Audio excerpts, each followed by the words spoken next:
Swing trading versus trend trading, which one is better? अगर आप stock market में deal करते हैं तो आप लोगों ने जरूर ये दोनों टाइप्स के ट्रेडिंग के बारे में अपने फ्रेंड्स, रिलेटिव्स या किसी ना किसी इन्फ्लुएंसर के थ्रू से सुना होगा। सो चलिए एक्सप्लोर करते हैं आज कि ये स्विंग ट्रेडिंग और ट्रेंड ट्रेडिंग होता क्या है। पहले समझते हैं what actually is swing trading.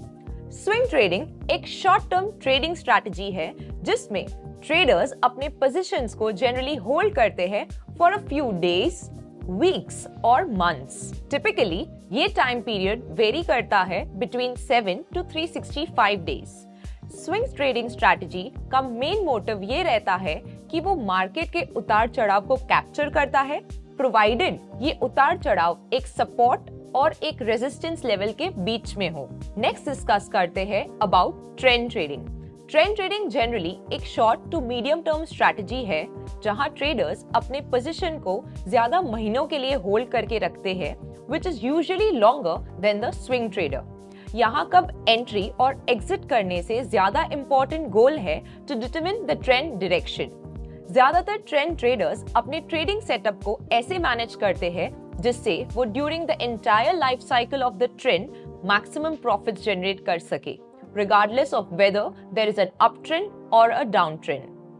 Generally, trend traders अपने कैपिटल को अलग-अलग पोजीशंस में इन्वेस्ट करते हैं by using technical analysis technique और इससे वो अपने रिटर्न्स को मैक्सिमाइज करते हैं। So, हमने समझा what swing trading and trend trading actually is और इससे हम समझते हैं कि दोनों स्ट्रैटेजीज में कुछ माइनर डिफरेंसेस है, जैसे कि amount of capital invested in a single position, it's frequency and the holding period. तो चलिए इन डिटेल ये डिफरेंसेस को समझते हैं।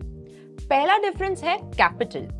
जनरली स्विंग ट्रेडर्स अपने कैपिटल के बड़े हिस्से को एक ही पोजीशन में एलोकेट कर देते हैं जिससे उन्हें काफी अच्छे रिटर्न्स मिल सकते हैं।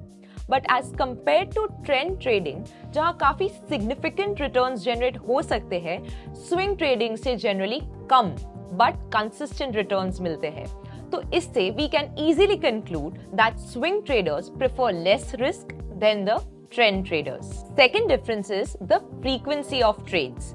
ट्रेंड जनरली स्विंग से ज्यादा टाइम के लिए लास्ट करता है। That's why the trend traders की ट्रेड की फ्रीक्वेंसी कम रहती है as compared to the swing traders, because उनका कैपिटल ज्यादा लंबे टाइम के लिए एक ही पोजीशन में लॉक हो जाता है। तीसरा difference is the holding period. So take a guess, किस ट्रेडर का ज्यादा लंबा होल्डिंग पीरियड होगा? Yes, you got that right. It's the trend trading, because trends ज्यादा लंबे टाइम के लिए चलेंगे as compared to the swings. इसे अचीव करने के लिए ट्रेंड ट्रेडर्स मोमेंटम इंडिकेटर्स का सहारा लेते हैं, जैसे कि एरून इंडिकेटर या फिर Bollinger bands indicator. And on the other side swing traders MACD या फिर RSI का इस्तेमाल करते हैं। Fourth difference is profits. Swing traders जाने जाते हैं to generate lower returns per trade than the trend traders, but overall ज्यादा प्रॉफिट्स कौन कमाता है? It's actually the swing traders, because ये छोटे छोटे returns add up होते जाते हैं over a period of time. And the last difference is persona. As compared to intraday trading, swing trading and trend trading काफी laid back forms of trading माने जाते हैं, लेकिन इन दोनों strategies को easily execute करने के लिए काफी in-depth understanding of technical analysis चाहिए रहता है। अब सवाल आता है, which strategy is better? Swing trade या trend trade? Like most strategies, swing trade and trend trade के अपने अपने pros and cons है।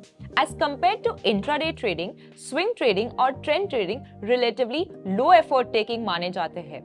But to pull it off smoothly, हम जैसे traders को technical analysis की एक certain level of knowledge होना जरूरी है। Technical analysis सीखा जरूर जा सकता है, लेकिन वो सीखने से पहले हमें ये समझना चाहिए कि हमारी रिस्क एपेटाइट के हिसाब से कौन सी स्ट्रैटेजी हमें सूट करेगी।